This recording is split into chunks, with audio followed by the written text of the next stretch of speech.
closed now?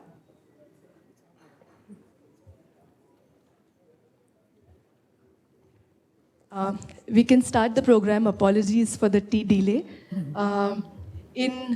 On 31st May 2019, the draft National Education Policy 2019 was released on the MHRD's website. And the National Education Policy Committee was headed by Dr. Kasturirangan. And it is up on the website if anybody has not had a chance to go through it yet. And suggestions on the policy are welcome by the end of this month. And we are very happy to have Dr. Leena here with us. Dr. Leena Chandran Wadia has been the Chief Consultant, Technical Secretariat to the Committee for the Draft National Education Policy, and also a member of the Drafting Committee for the Draft Policy. She is a Senior Fellow at the Observer Research Foundation, Mumbai, and she's engaged in research and policy advocacy in the areas of education, public health, renewable energy, and sustainable agriculture. She's also a member of the Resource Development and Societal Engagement wing here at ICTS. Professor Leena would have about 30 to 40 minutes of presentation, and she would go through the details of the policy first. Questions are welcome as she is presenting the policy, and then we would open up for a round of discussion. Without further ado, we'll pass it on. Thank you. Thank you so much. Yeah. So the policy, the committee itself is just 9 members, but the policy is the outcome of inputs from hundreds of people, around the country. This is the, sorry, what have I done? Yeah. I was using the pointer in the wrong direction. Yeah. This is the main part that, people from all over the country gave us so much input. So what we have is a policy that is spread over 23 chapters. So there's no way I'm going to be able to cover all of them. The first 8 are school education. And then, in school education, the first 5 are really to do with teaching and learning. 6 is about equitable and inclusive education, and 7 and 8 are about governance. And then we have from 9 to 18, 9 chapters on higher education. Then there are chapters like technology in education and vocational education, adult education. It turns out we have 28 crores of illiterate adults in this country, which is sort of one of the largest cohorts anywhere in the world.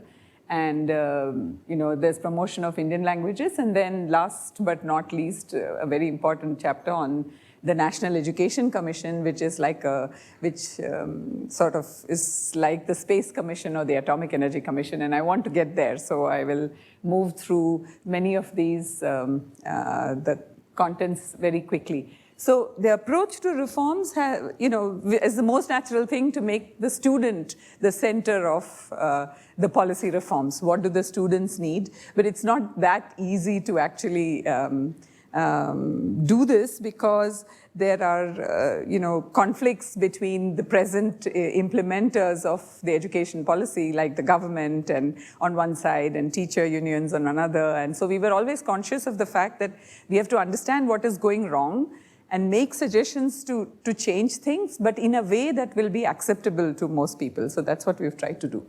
But what the policy essentially does is to empower key stakeholders so that, and it really tries to empower the academics, the educationists and the faculty and managements of educational institutions. And it's really relying on this group to engage and innovate. And so what it's doing is providing autonomy and service conditions that are conducive to this. But it's not going to be that easy. I will give you one example that faculty evaluation should be based not just on teaching and research, but also on service to the institution and to the community. Now, this brings in a lot of subjectivity, and it brings in a lot of suspicion in a setup which doesn't have a lot of trust, but it has to be built, and it has been built even in India, in some autonomous institutions. So there is things. So we'll move on to some of the recommendations. I'll start with school. Like I said earlier, I know that most people are interested in school education. So one of what we would call our big ticket reforms is to include early childhood education and care into the formal school part. Now, I won't go into the pros and cons of why we did this, but this is pretty important. Early childhood children are with Anganwadis, and Anganwadis take care of their health and nutrition, Ministry of Women and Child Development and Ministry of Health and Family Welfare look after the kids, but there's not much of an education component. So what we've said is that there must be a serious education component, and that must be looked after by the Ministry of Education. So 3 ministries have to come together to do this, but it's necessary because we know from cognitive development of children that early ages, children are very open to learning many things. So for us in this policy, age 3 to 8 of children are very, very important for education. Yeah, please go ahead.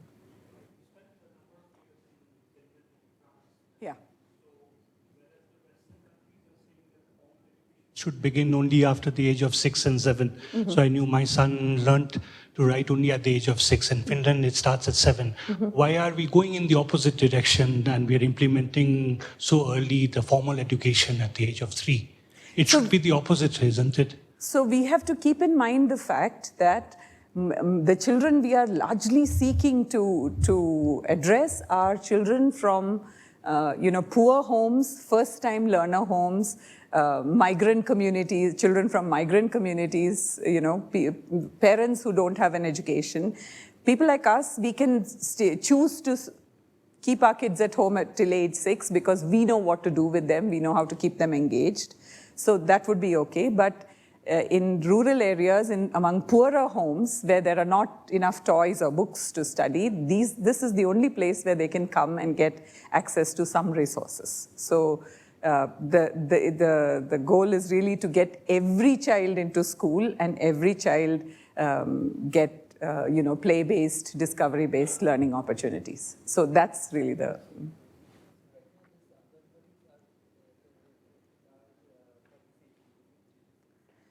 Anganwadis are 3 to 6, and there has been an effort to take it. There's a scheme called Integrated Child Development Scheme, ICTS. It's been running for 2 decades or something. And now they're trying to attach a creche to that scheme so that 0 to 3 is also included. So Anganwadis can continue to look after 0 to 3, but again, we are saying Anganwadi workers need some training in, play-based, music, movement, that kind of thing. In the cities, one would imagine there are private kindergartens which most people send their kids to, and that's going to be replaced by some other framework. Is that the suggestion? I mean, okay, I would say large. No, so let me point out, this is the main thing, that government schools in the country today, in most states, start at grade 1.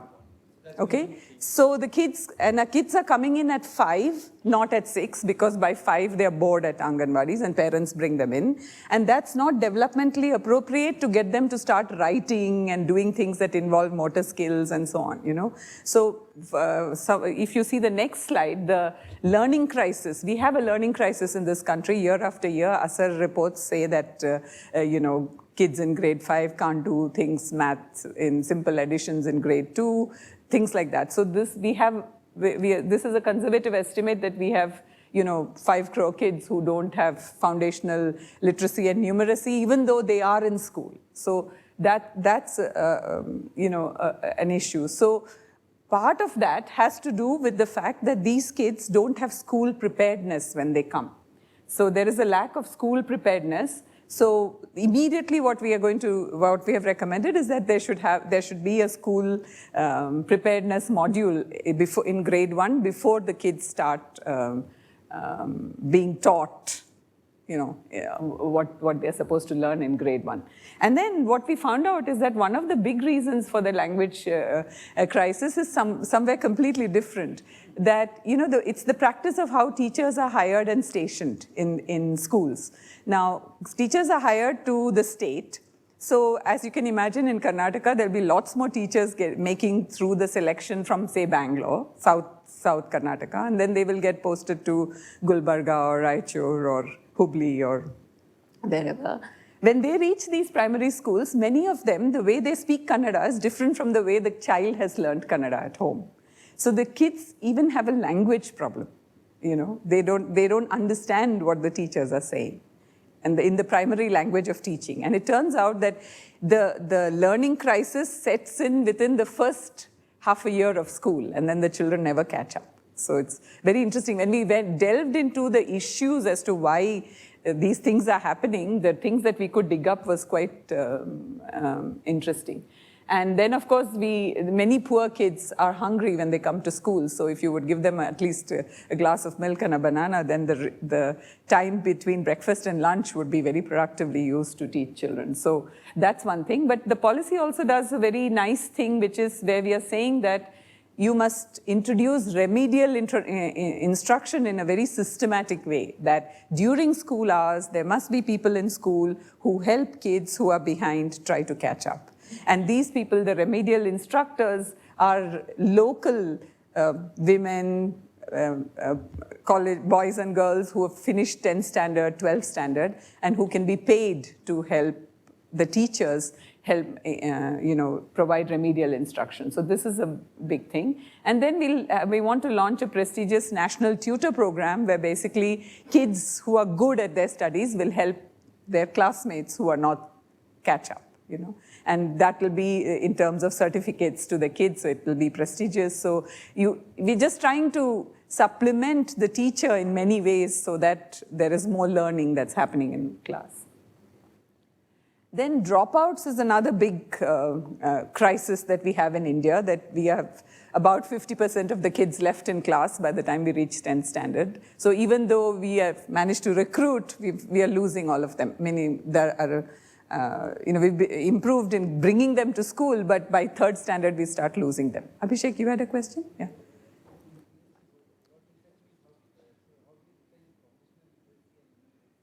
And this is just ability to read and read and write and do simple arithmetic.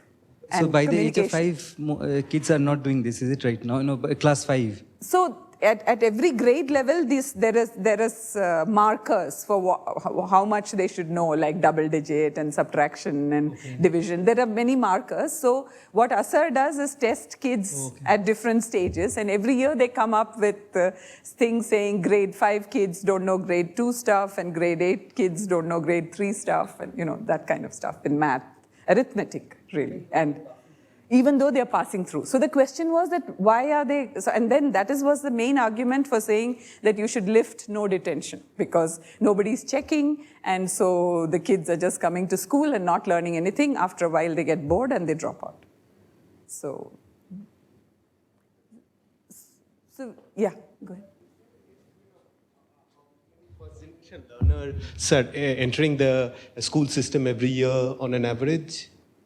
From rural India, I think most of them are, first-generation learners, and that would be of the order of 60% of the kids. Yeah. But that's just my estimate. I don't remember looking up this number. Yeah.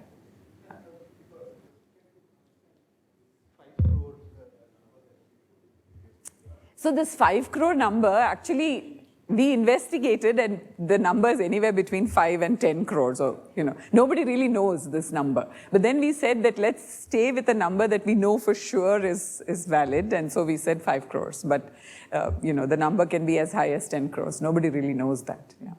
So is there a way of, in these programs, actually, you are trying to focus on the kids' education. Yeah. But shouldn't it start basically from the home itself?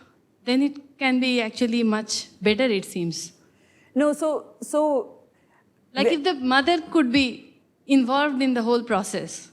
So educated mothers, we are not asking this question. Now, in rural areas where women go to work and leave their children in Anganwadis, that's the best place. The Anganwadi worker is the best person to actually be trained to do this, and that's what we are doing.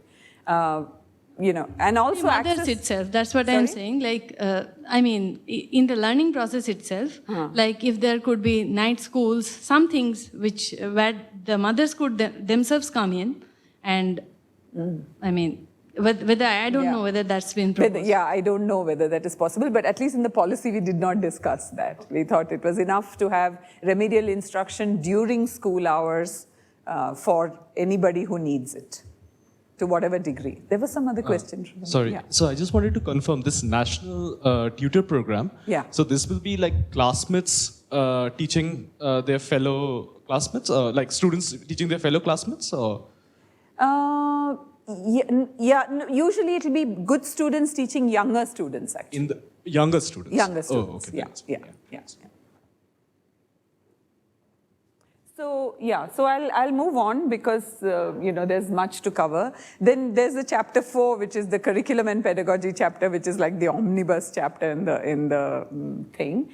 I've picked out a few things that I want to draw your attention to, which has also been written about, which is this 5+3+3+4 thing. The main thing about this is at this end, at the higher end, is that the junior colleges should be merged back into school, and we should have one block of 9 to 12, which gives much more freedom to introduce, for example, vocational education. I'll come to that later. And at the lower thing, we want to start at age 3. So you want 5 years from 3 to 8 to be in what is called the foundational stage, where all the children are catching up with their differences in development, like motor skills develop more slowly for some kids, and social skills develop slowly for some kids. So that stage is pedagogically different from what we are doing like grade 1, grade 2 at the moment. By demanding that every child is able to do something by age 6 is actually is not developmentally appropriate. So we've changed that. And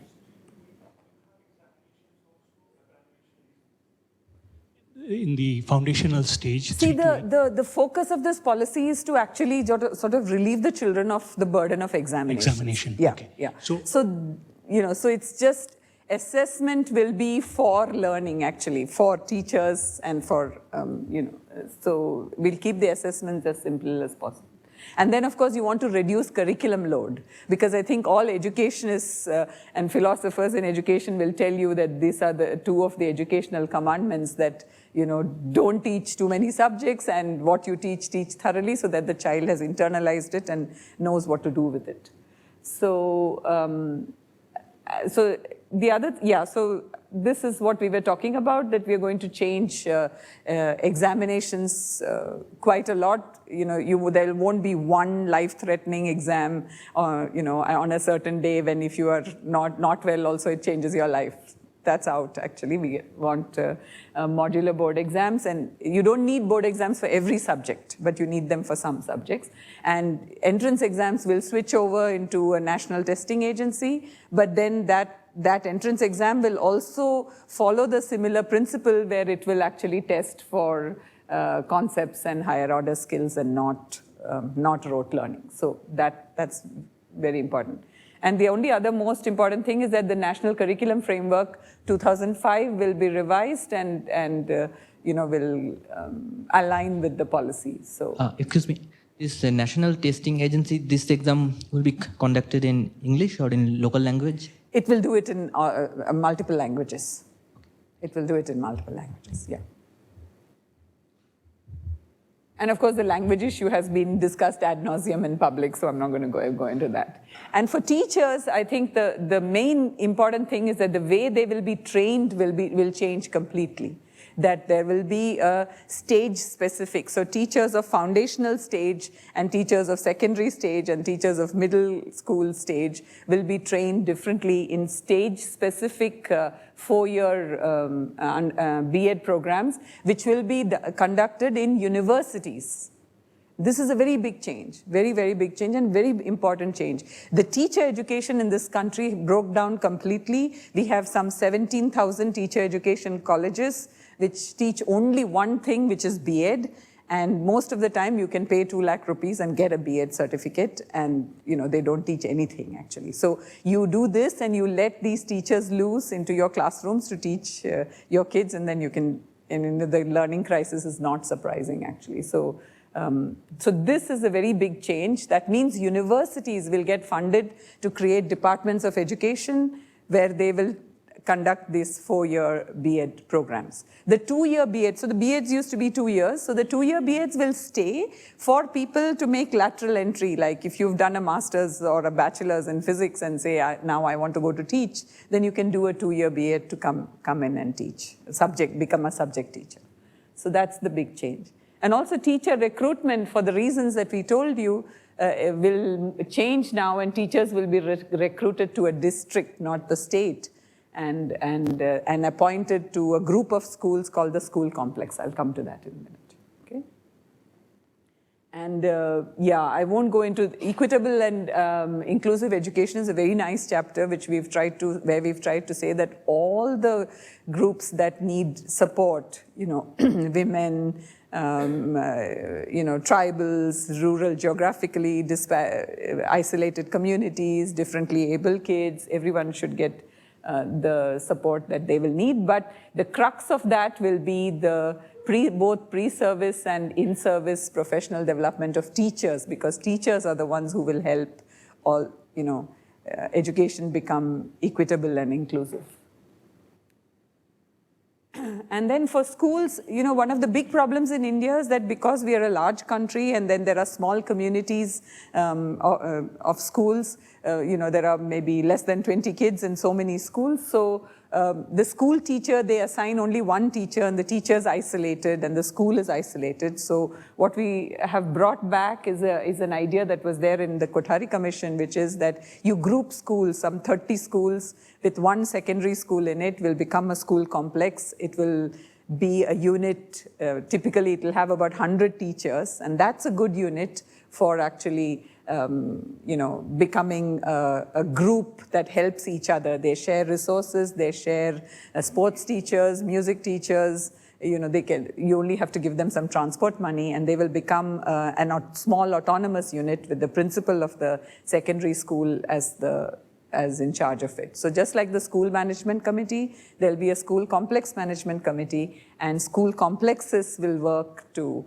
And for the government, it's very good because you then don't have to provide resources for every school, but it's enough to provide resources to every school complex and they will learn to, they will share the resources.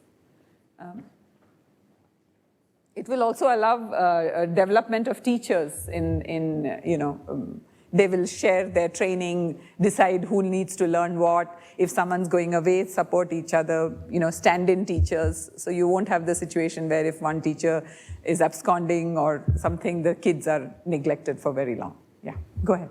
Yeah. So in last slide, there was a section saying that government will support the traditional religious schools like madrasas, gurukuls, and so on. Yes. What is the argument for that? What is the justification for that? Why should the government? Those schools are running. I mean, there are Vedic schools. There are, the experimental schools. There are so many different kinds of them. And if the school is offering a service and the parents want to take it, that's fine. What we need to do is just supplement it with aspects of the national curricular framework so that if ever that kid then wants to get out of this special environment and then go compete for some entrance exam, then they're okay, So that's really all. So it's all kinds of religious schools, gurukuls. There are many different ones. People are doing a lot of experimental schools. Why not absorb them in this single system? It's a matter of choice, no? Why would we want to make it uniform? Because, yeah. I mean, Bangalore is an area where parents are experimenting so much. So many groups of parents actually get together and teach their kids. Don't send them to school.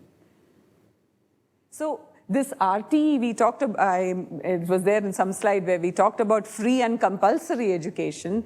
We left the word compulsory in because we want this, if you don't do that, then the state governments will not provide the resources and will not actually do it. But it doesn't mean that it's compulsory for the parent to, if you want to keep your child at home between 3 and 6, that's okay. But for the state government, it is compulsory to look out for every child who wants the education to give it to him or her. So, I had a question. About the school complexes. So, there's a concept of school districts in US. So that generally has been criticized a lot because it acts as an instrument for racial prejudice. And it acts as an instrument for? Racial prejudice. So you have a school complex in some geographical location where mostly some racial people are living, and also acts as a separation of wealthy and the poor people. has committee looked into here those the school things? complex is just, it's a contiguous geography. So, if you look at our neighborhood, or when we drive from here till Yelahanka Dodpallapur Road, or if we drive from here till Jalahalli, the little villages that you see, if you would group them together and provide a location like where there is a library and where there are some computers and where there is a sports ground, then the kids could come one day a week and use each of those resources. So for the purpose of sharing resources in terms of physical resources as well as teachers, you can't. The state government will never afford stationing a sports teacher in every school because our schools are really tiny. But you can afford to station a sports teacher at a school complex, and there are 5 days in the week, so he can be at 10 locations easily, actually. So it's that thinking. It's not, and it's to do with geography, and it hasn't got to do with any other division. People are naturally living in certain areas, and we'll just club the schools and help them. Yeah, it's just I was question because in US also they have the same concept, like it's geographical location, but they somehow it's kind of rigged. So if it were to develop into something like that, then we have to have a mechanism to change or to turn it around. If a policy intervention is leading to unintended bad consequences, then we have to have the ability to turn around and turn direction. And that provision we have made in this policy. Especially it gets back because the government funds schools based on their performances. So this is well taken. We make policy with the current understanding and we do what we think is best. But if something's going wrong, there should be a possibility to correct it quickly. Not like the teacher education setup. For 2 decades, we have continued with a system which we knew was producing fake teachers, so. In addition, Sorry? Yeah. In addition to Rahul's point, I've seen that in schools that are already somewhat integrated, so say pre-primary and primary schools are in the same complex, or upper primary, a couple of grades are in the same complex, it often happens that in teachers and administration's mind, the education of younger children is of less consequence and importance as compared to the education of the older children. Correct. So many times teachers who are appointed to be grade 1, grade 2 teachers often end up taking grade 4 math because there is, say, some kind of a matriculate examination in 4th. So many times, even if the teachers are in the same school, grade 1 and 2 are usually the grades where children are just sitting, because in our heads, teaching grade 1 is not a big deal.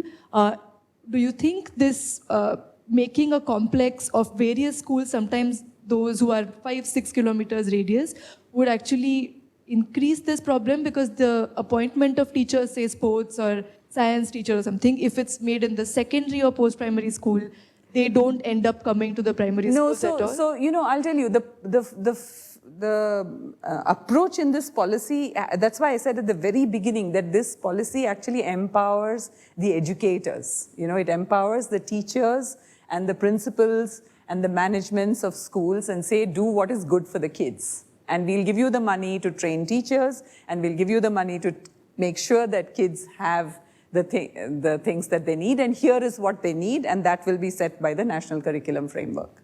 So once we do this, so we're trying to build trust in the system, saying that, here's the blueprint, and please deliver as much as possible. And because you're a school complex of 100 teachers, there should be enough teaching staff. If you don't have enough teaching staff, we also have the remedial aids, we have the tutors, so use them judiciously. It puts in more people who can engage with the kids and keep them busy, so that you don't have this situation where there's nobody with the kids in any small school.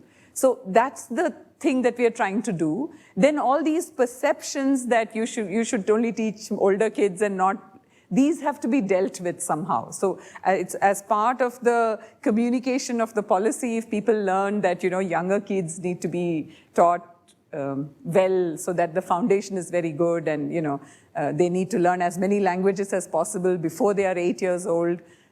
Once that knowledge permeates, then people will actually hopefully do it. A quick concern with that also is with the that I have is with the remedial instructors and the tutors, because in the policy it sort of says that every literate adult should sort of take up one young child and teach.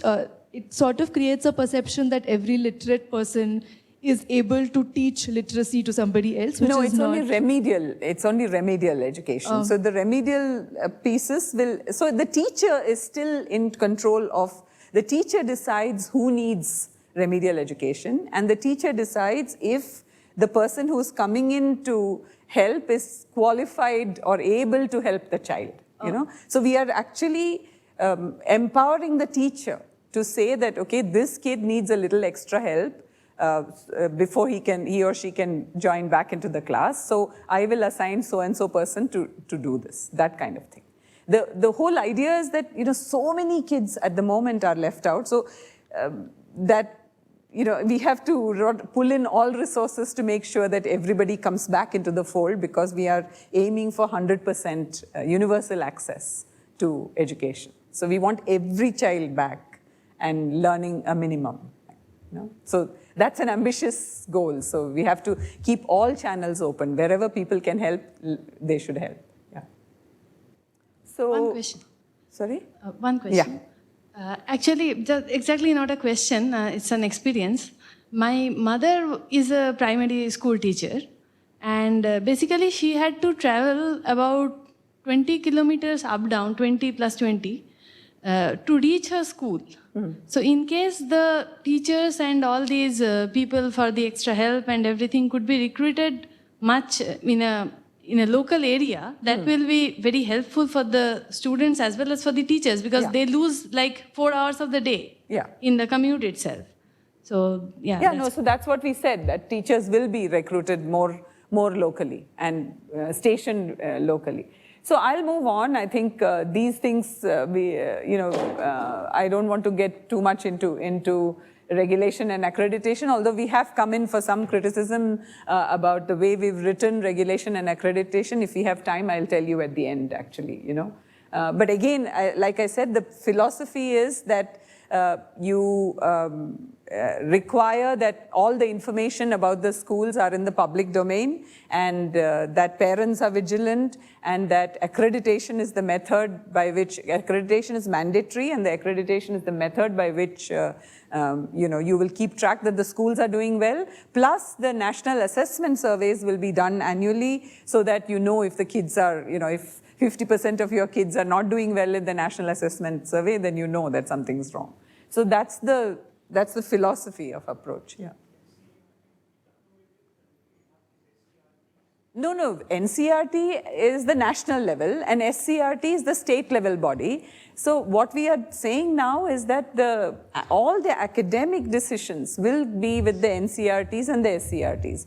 The NCERT curriculum need not be borrowed completely 100% by every state. You can tweak it for your local, to reflect your local color, and that the SCERT will do. Yeah.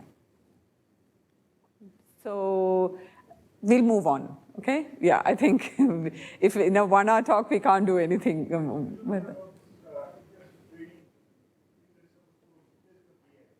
Yeah.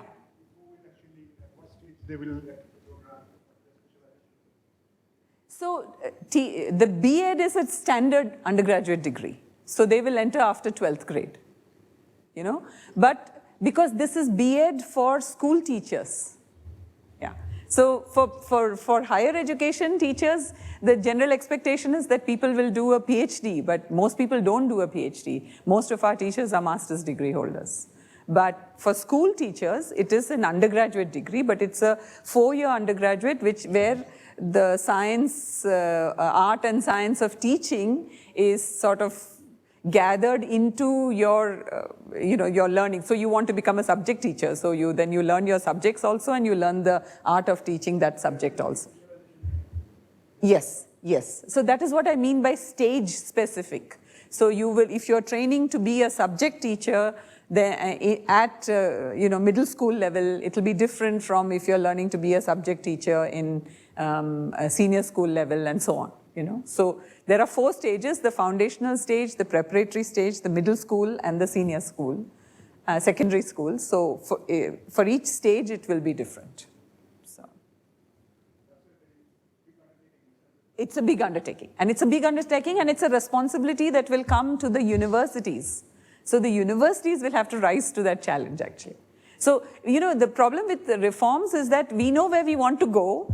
We know where we are, we know where we want to go, and if the place where we want to go is drastically different from where we are, then the transitions are very difficult. And it's not very clear how we will manage the transitions. There can be lots of problems with the transitions. In the senior secondary level, the science and social science education will be different, meaning after secondary, the higher secondary will be different for social science and science?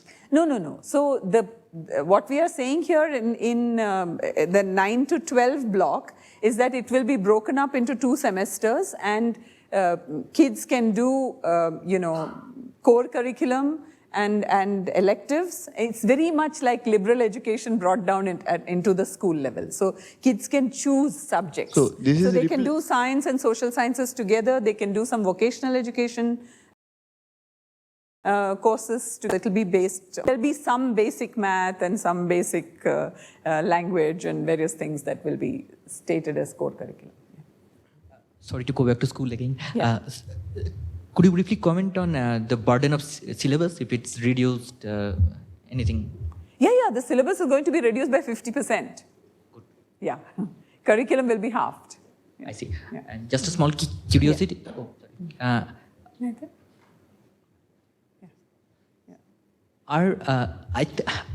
I think one thing is, it's my personal view. I think it's better if we know about our constitutional rights, made aware of our constitutional rights in schools only. Many things we have this chalta hai attitude. It would be better. Could you comment on that? Is that So, in school, I think all of us remember having studied civics and things like that. I did not. So I'm not sure how so that will definitely be there. But in fact, in the policy, I was going to say that we have gone one step further, and we have said that liberal education at the undergraduate level will include being familiar with the Constitution. So we will maybe put that in some bucket, which is sort of mandatory for people to know. Yeah.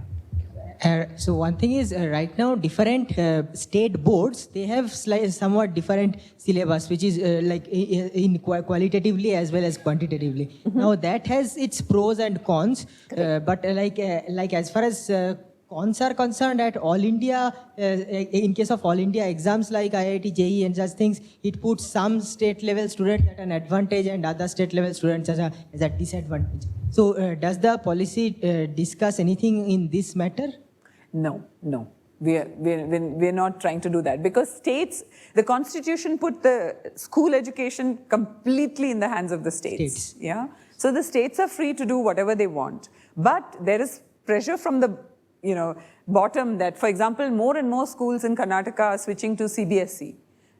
Why? Because the kids will do better in the IIT JEEs, So, and then the state government has to give permission to switch from SSE to CBSE. So they are seeing the patterns, and so they'll ask that question, why? So they have 2 options. Either they strengthen their own board, or they allow the school to switch to whichever board they want, So, but other than that, but usually state governments are different only in cases of social sciences, history, languages. They don't try to mess too much with math and science, but they may bring the level down a little bit.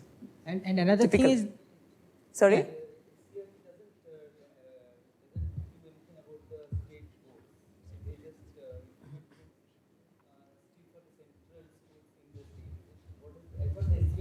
State... SCRTs are state bodies. NCRT is the national but are they not going to work with the state schools, which have right now, let's say, the state boards? Are they not going to look at their curriculum and so on? So what our policy document says now is that we should... So the boards that conduct the assessment and the people who create the curriculum should be different. That's what we are saying. Okay? That's what the policy is saying now. Whereas all of these things are mixed up in the existing setup. Now, I'm not very sure what is the extent to which SCRT is involved in the state board. I'm not very sure about that. I've worked for a decade in education policy, but mine is mostly higher education. So I don't know the answer to your question. But what we've said in the document, and today we've got some criticism in the Hindu. There was an article with from former director of NCRT and somebody from Azim Premji University saying that one of the failings in the policy is that we have not discussed the boards actually enough. We have not discussed. So, yeah. So in the interest of time, maybe let Leena move on to the second part, and then any more questions about schools, we can probably defer to the end of the talk. Yeah. So I'm going to just zip through because we're already out of time. So I'm just going to zip through higher education. So in higher education, if I have to say one word that we want to change, a few things. One is this: overcome the fragmentation. We have 800 universities and 40,000 colleges dealing with some 30 million kids. China deals with the same number with just 4,000 universities. So, we have, most 80% of our colleges have less than 1,000 students. Most of them have less than 300 students. So that's not an environment in which students get to have much peer interaction or learn from each other or anything like that. So what we are saying is, that's in the next slide, I'll come back to that. That is one big problem that we have to overcome. And the second big problem which we have to overcome is autonomy. Autonomy is something that nobody wants. Not the institutions, not the teachers, not the government, nobody. But, unless you have institutions that decide by themselves what is the education we are offering and, faculty is engaged in that, you won't have colleges and universities that are worth studying at, So we have this affiliation system. So Mumbai University has 900 affiliated colleges and Pune University has higher than that, or 700 Mumbai University and Pune has 900 colleges. So those 900 colleges will study the exact same thing and write the exact same exam, And so where's the space to innovate? I mean, should every kid be studying the exact thing? So that is a very big problem in higher education. So we are trying to phase out the thing, and then we are trying to strengthen research a lot because there is not very good research yeah, go ahead. Seems to be a little, I'm not understanding. It says make undergraduate education more liberal, but also says integrate with professional and vocational education. And those two slightly orthogonal objectives in that, there's an idea of liberal education which is not necessarily tied to professional and education and vocational. So, studies. We actually got kudos for doing this. Saikat Majumdar from Ashoka University has written that for the first time, true liberal education is possible because, students of doing medicine can do some, because we've said both ways that, universities, so IIT Kharagpur wanted to start a medical college and they were refused permission, okay? Why should it be? Why shouldn't IIT Kharagpur start medical education, universities whose quality is guaranteed should be able to open new divisions, hire faculty and start new courses on their own. And that is what we mean by autonomy, that if you have attained a certain standard, you're free to open new departments and teach new things. And so if you want to introduce engineering education, if you are a Bangalore University and you want to introduce engineering education, you shouldn't need 500 people's permissions to do that. So we're saying subjects can be blended together, depending on interests, actually, if students want to do it. Of course, when the selection is so large, it can be confusing for the students, but they may have difficulty making choices. But all colleges are not going to be able to offer everything. All universities are not going to be able to offer everything. So universities will offer whatever it is there, and eventually a student will go to a particular university because they want the course that university is offering, actually. So, but if we make it free, then some cross-fertilization between all these fields is possible. So agriculture people, why shouldn't they learn some business? Why shouldn't they learn, so if you think about that, then you allow all the subjects to coexist on the same campus, which is the strength of the American system, that, all the subjects are available on campus. Yeah. So I actually went through the thing, and one of the proposals was to make the schools as not-for-profit organizations. Yeah. So does this apply to colleges? Are colleges, first of all, not-for-profit? So by law in India, all educational institutions have to be not-for-profit. But, you know, I mean, Indians are incredibly ingenious. So there is a very well-established method of siphoning off profits. So if you are a trust, if you want to set up an educational institution, you are either a trust or a society, usually, okay? So you are a trust, so you set up a school. Then you set up many companies that provide bus services, canteen services, computing services, cleaning services, you know, hostel services. Everything is done by for-profit companies. And the trust collects the fees from the parents and then pays these companies for all profit. But since those companies are owned by the same guys who own the trust, they're getting profit out of it. So, you know, Dr. Rangan likes to say that, you know, unethical behavior cannot be cured by office orders.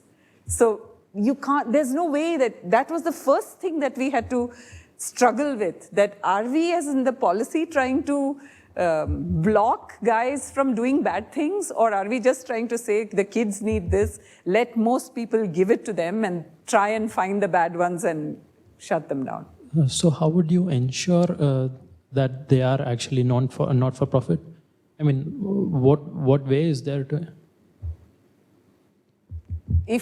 Especially in university, education is very expensive business. You know,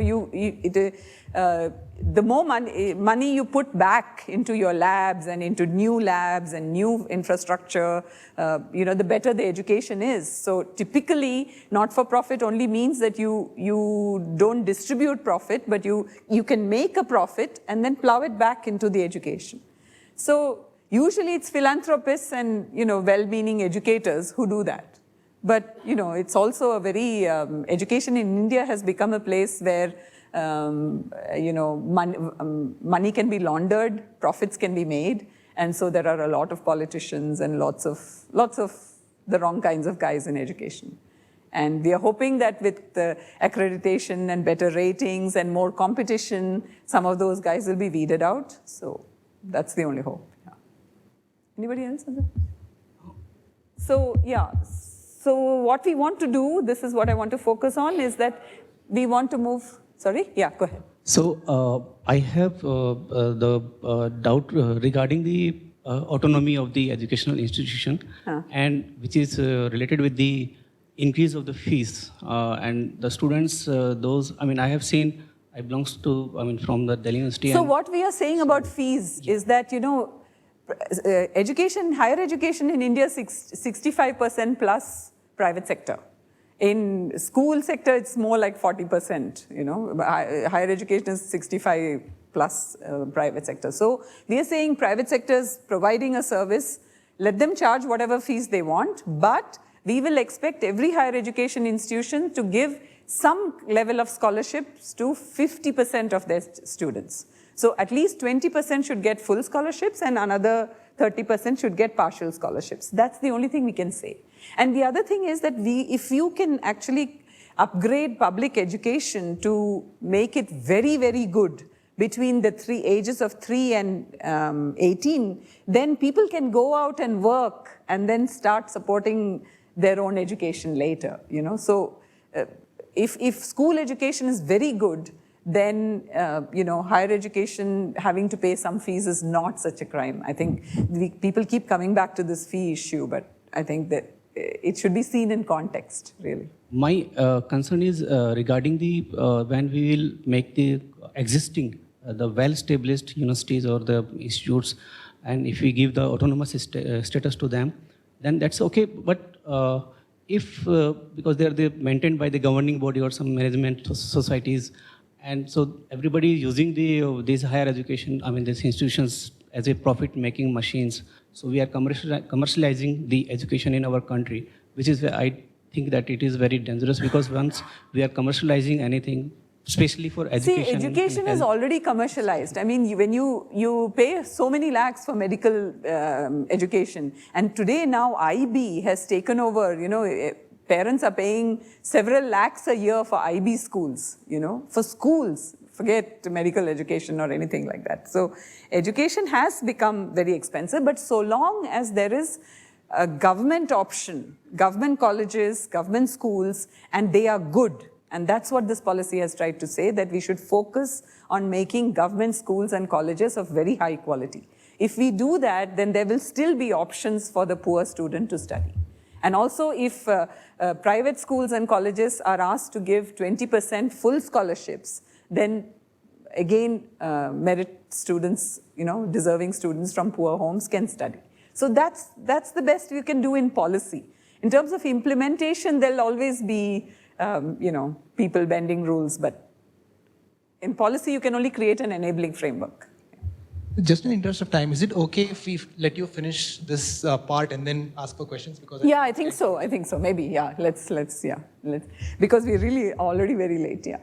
Okay, so what we are trying to do is go towards a setup where we have these research universities, teaching universities, and undergraduate colleges.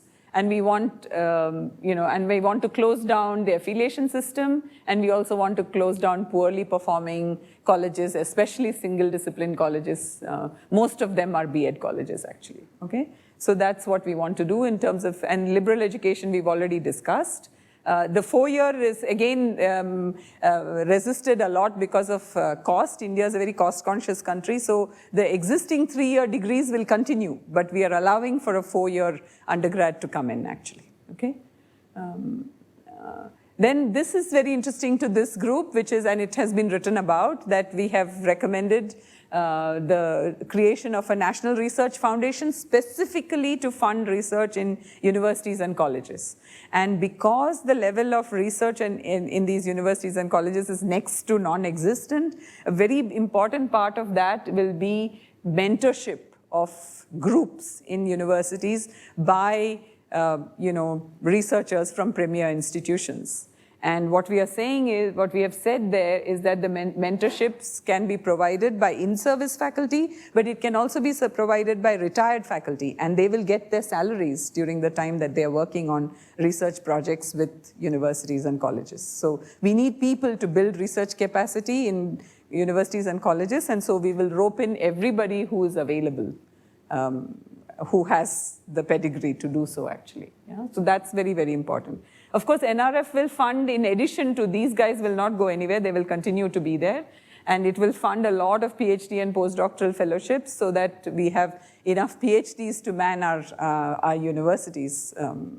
And also NRF itself. I mean, I think it looks a bit similar to the National Science Foundation, which needs a lot of program officers who also have PhD degrees. Here we are in a situation in our country where we don't even have enough PhDs for faculty positions. So we're going to have to build research strength a lot. Somebody had a question? No, NHERA is a regulatory authority. National Higher Education Regulatory Authority. No. So what, in terms of regulation of higher education, where is that slide? I don't know, where are we? No, yeah. I'll come to that in a minute, I'll tell you. So anyway, so this is the National Research Foundation, which, we hope will catalyze research. It will require the scientists from all the premier institutions in the country to contribute to it in some way by serving on the divisional councils and serving on subject committees and so on. So, we can't, it's a huge enterprise because we've asked for a very large amount of money, so a lot of people will need to be involved. Professional education, I don't want to say anymore. I just want to, because there was this question here, I just want to say that what we want to do in terms of regulation, where are we? Yeah, what we want to do in regulation is to separate funding, regulation, accreditation, and standard setting. By standard setting, we mean that Medical Council of India can say what they expect is to be the graduate attributes of medical graduates. And they can keep revising that every year, half a year, whatever they want, and put it out as a requirement. And then medical colleges can take that up and align their education in line with the standards set by MCI. But MCI will not regulate anymore. That regulatory role we are taking away from MCI. Because that is the one that has actually created lots of problems. And the same thing is true for AICT, for technical education, for all. There are 19 councils, professional councils, which are actually regulating, and they will not regulate anymore. So that's what we've done in terms of thing. And then, UGC will, as the name suggests, will go back to developmental funding, not research funding. Research funding is NRF. And there will be just one regulatory authority for all education. And regulation will be very minimal, but tightly enforced, actually. So have I been through all this? Yeah, I think I've been through all the higher education. And then one important thing on higher educational institutions, the vice chancellors of universities never had a boss, in the sense that they only reported to the state governments that hired them. And that, I think, is a very flawed model, because a bad vice chancellor can take the university down very quickly. On the other hand, if you insist that every higher education institution is run by a board of governors, and the vice chancellor reports to the board, then you bring in a lot more expertise to help the vice chancellor run an institution. So we are saying that every higher education institution will have a board of governors. And we, in a place like this, inside TIFR or IIT, we'll never understand this, because this is all, we take these for granted. But in universities, there are no boards that are actually overseeing the work of the vice chancellor or the director and helping them make decisions, or helping them raise funds, or do any of the things that universities need to do. So that's a big change. So that's higher education. I'll skip technology and vocational education, and I'll just go to the National Education Commission. This is the last slide I have.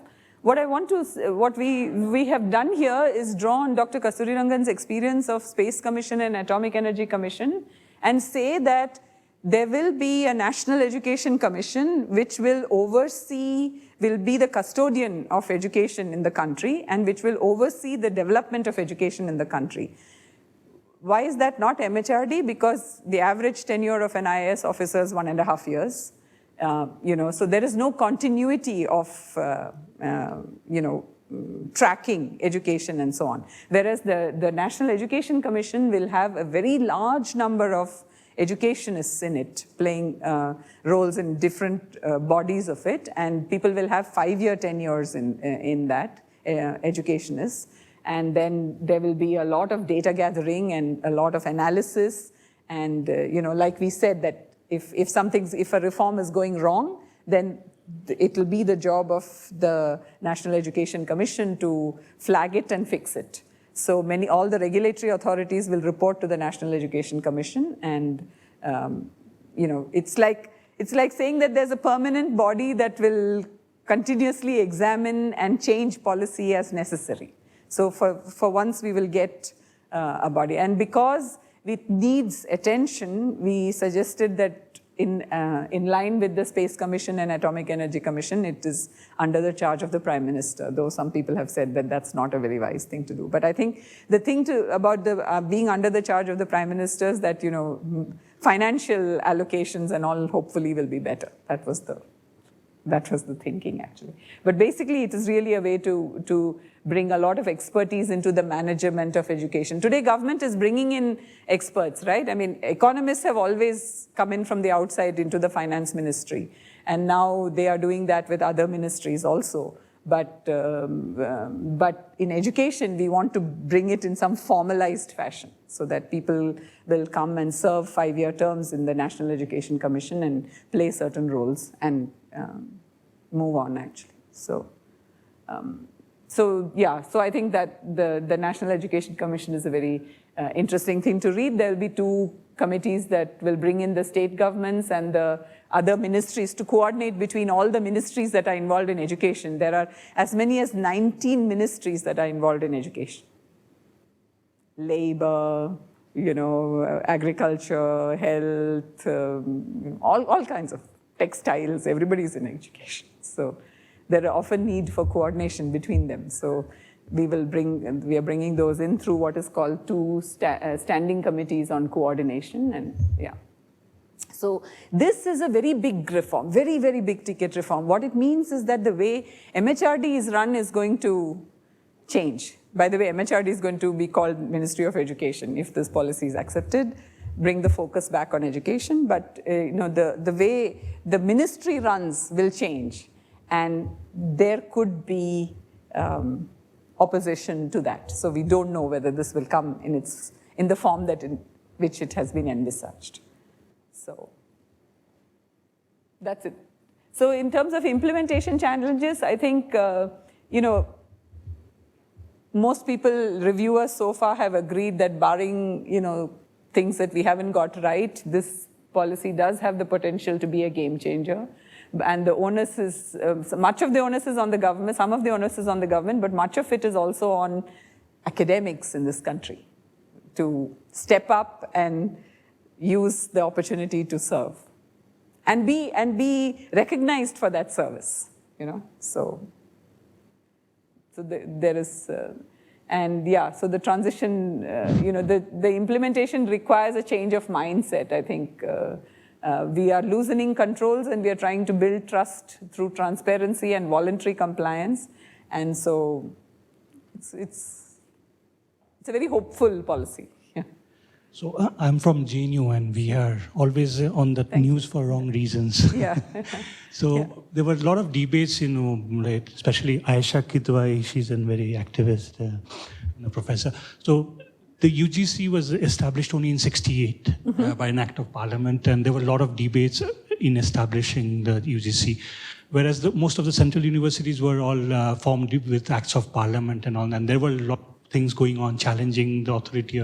So when you are trying to do these, now will all of these be through the parliament and be made statutory things? Yes, they will, yeah. And so there are a lot of legal backing has to come for this policy because so many things are changing. Right. Even to say that a university will get a board of governors, it needs change in the university statutes. So all the acts of parliaments would have to change. Same thing will have to be done for all the regulatory authorities, all the new authorities we are creating. So what is the timeline that you have set for implementation of these things? So the committee was asked to produce an education policy.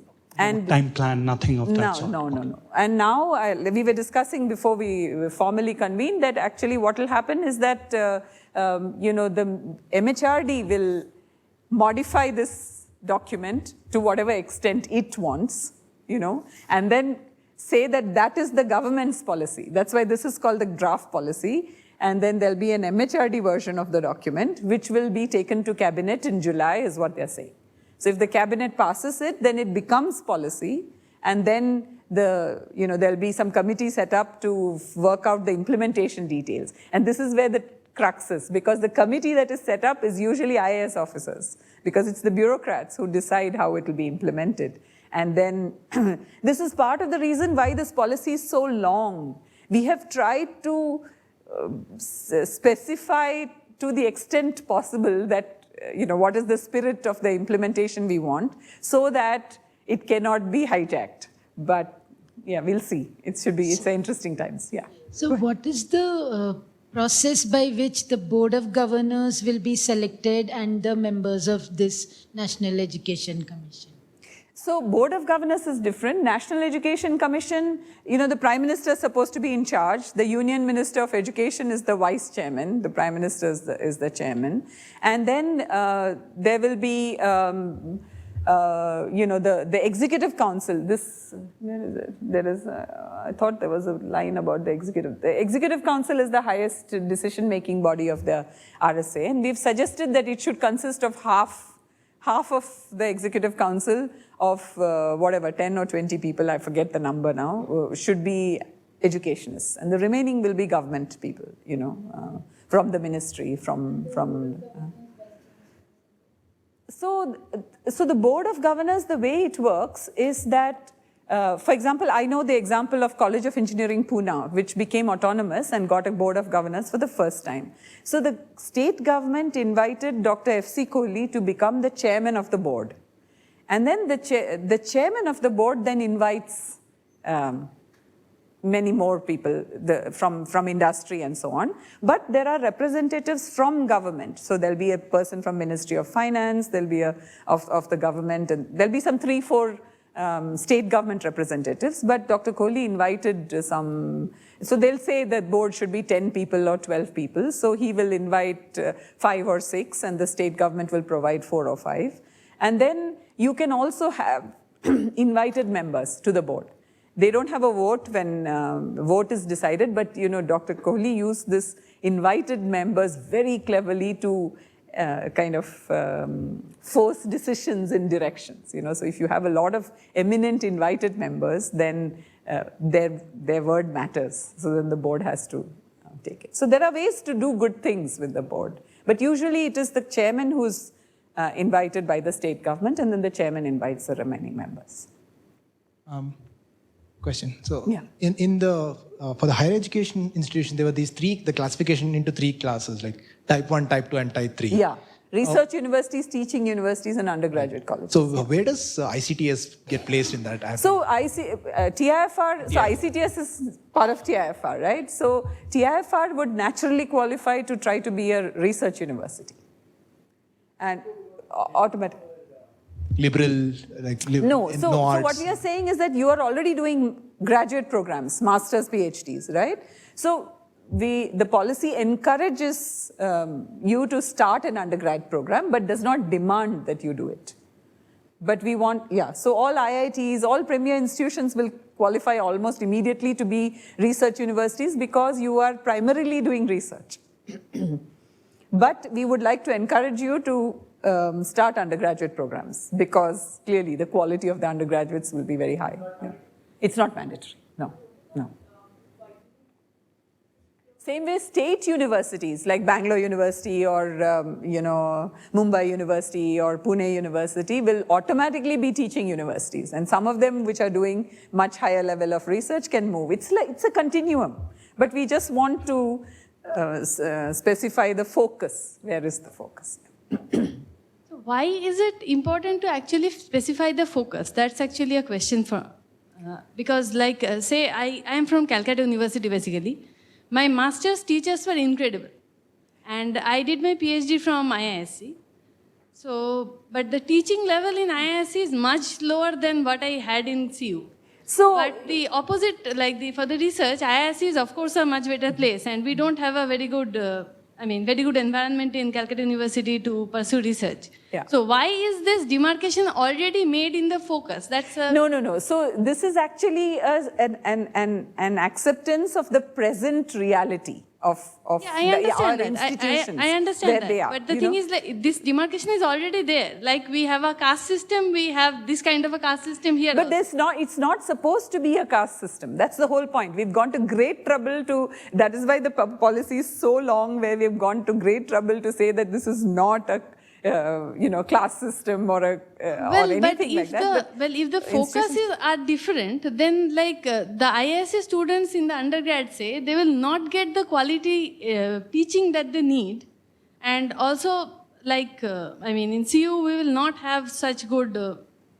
So let's face it, academia has a very big problem, right? Within us. Of course. Forget the government, forget everything. And academia has a very big problem in the sense that we have kind of, the way I see it from outside, if people are doing very good research, go right ahead. Please continue, because the country needs a lot of very good research.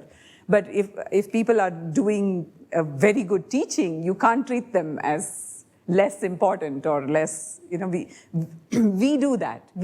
It's not the government that does that. And I said I did a very detailed case study of College of Engineering, Pune, and they have worked out this methodology of, at the time of evaluation of faculty, giving credit for serving the institution or serving the community. So College of Engineering, Pune is an engineering college, so they work with the municipal corporation and do all that. They have 65 clubs. Who helps them manage all that? All the faculty do that. And their time and their effort and their success is compensated for when they come up for promotion. It's possible to do it. There is a subjective element to it, and that subjective element makes everybody suspicious and scared. So it's much easier if you can just tick a box saying that you have to do X number of papers, and then it's, everybody says, okay, nobody can screw me, so, it's okay, I accept. But it's much harder to commit yourself to a somewhat subjective evaluation system. But it's amazing how good a point system College of Engineering Pune has created for itself.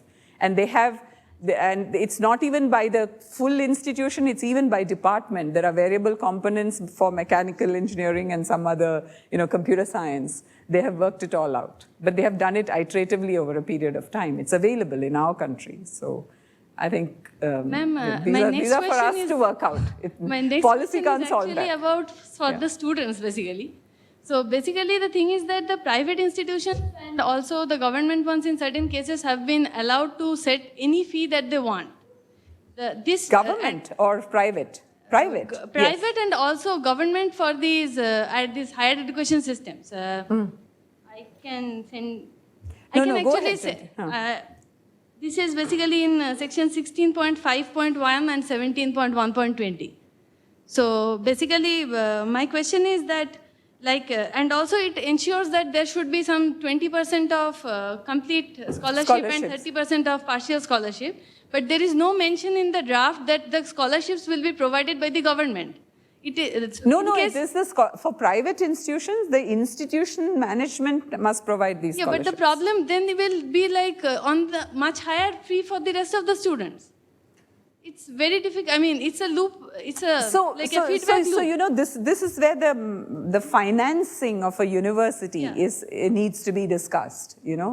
So you take Ashoka University. 10 people came together and raised a corpus of 500 crores and they started the university.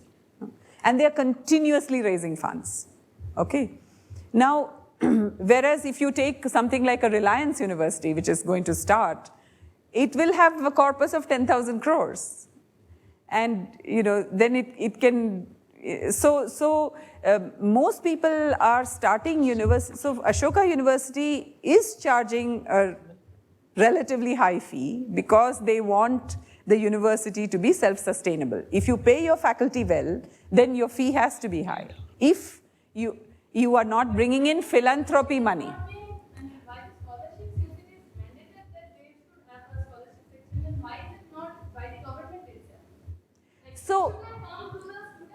So that's the whole point. No, government is spending so little money on education. Government is spending 3.4% of a 2.5 trillion GDP. And on research, it's spending 0.7% of a 2.5 trillion GDP, whereas, say, the United States is even now spending 3% of a 19 trillion GDP. Okay? So governments need to spend more. Yeah. I had a question about the affiliation system, which I think the policy says should go away. Yeah. So there are many kinds of, for example, Delhi University is almost entirely undergraduate education is through affiliated colleges. So what is the policy envision? I mean, there are many colleges physically exist and have infrastructure. So 2030 is 10 years from now. So what happens to these colleges? They are not going to become part of the university. These colleges can become autonomous. They don't have to teach what Delhi University tells them to teach.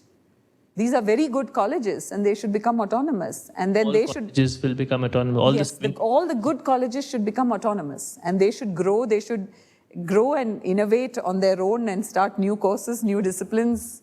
And, because the affiliation system, what it does is that it ties everybody down to a common minimum standard, actually. So we want the colleges, the good colleges to think. And the affiliation also says that if someone doesn't manage to get accredited, then they'll have to shut down. They cannot become autonomous. So in some time, you either have autonomous colleges or colleges that are in line for being shut down. Yeah. Just one very quick question. So as you said in the beginning yourself, a lot of education, especially school education, is entirely controlled by state governments. Yes. So what role does the national education policy even envision, in terms of just interfacing with the state governments? The state governments don't have to adopt the national education policy, right? I mean, this is the national education policy. So Karnataka could have a different education policy. So that is why, for example, 22nd, the HRD minister has called a meeting of all state education ministers. So he is trying to build consensus.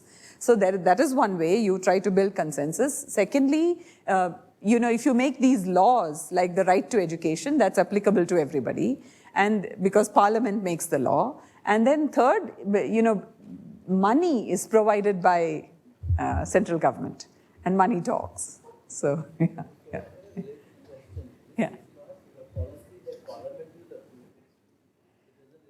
No, it doesn't require. This is the...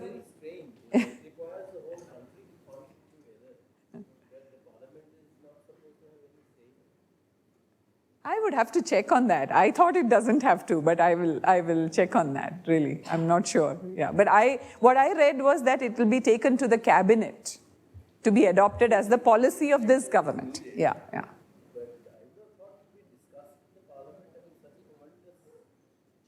Maybe there is, and maybe there is. I don't know. I have to check. Yeah. Yeah.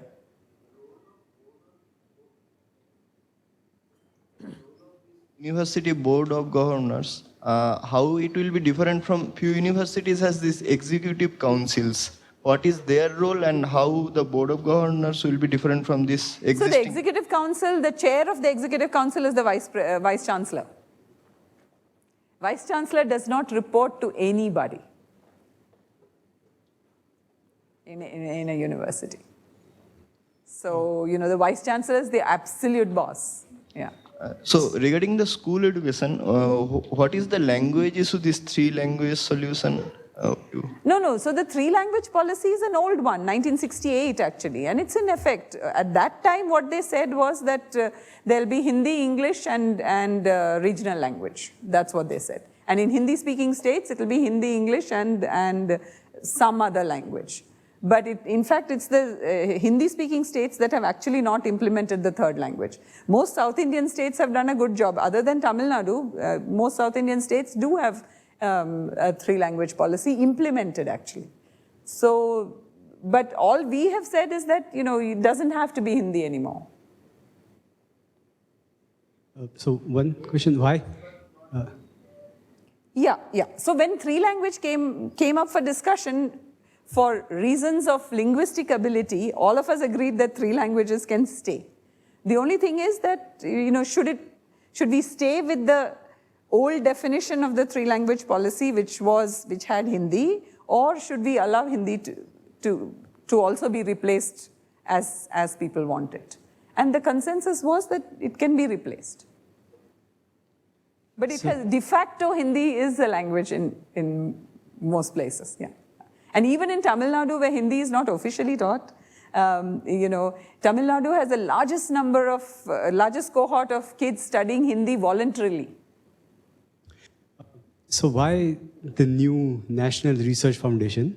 What will it achieve that already existing? I mean, there is DST, ACRB, all of these funding bodies. That's one. And does it also include non-science research funding? Absolutely, absolutely. I should have mentioned that the main thing is that it will fund research across disciplines. But why not give more funding to the existing bodies and make them more effective rather than having another, ISOS did the same thing, right? Have just new things rather than fixing what is already there. What's the rationale behind having a new thing? So this is a body everything else exists already. No. This is a body whose mandate is to grow research in educational institutions. See, there was a historical separation of research and teaching in India, where we adopted the model of having research in research institutions and universities as teaching bodies, and we carried that for too long. So now we have the situation where universities don't have that much capacity to do research at all. Most of their faculty are, not doing research. So you have a situation where you have to build research from ground up.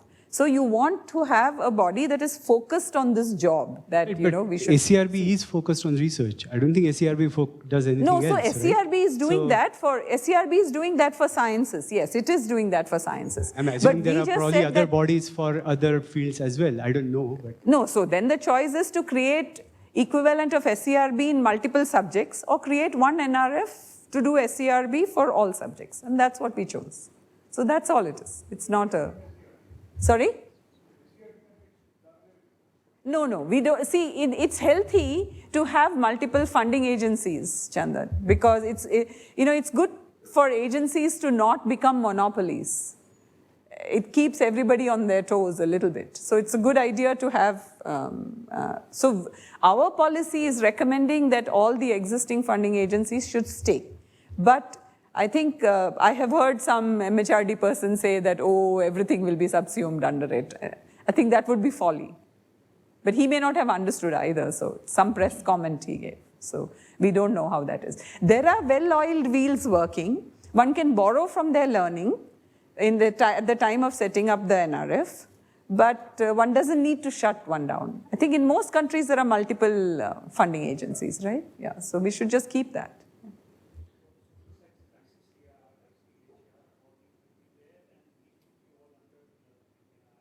No, they don't have to come under NRF. No, they just stay as they are.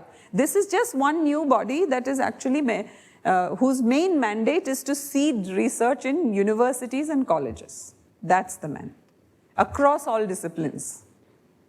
So actually, since many people are leaving because of the 640 bus, let's just thank Leena before we ask more questions. Thank you.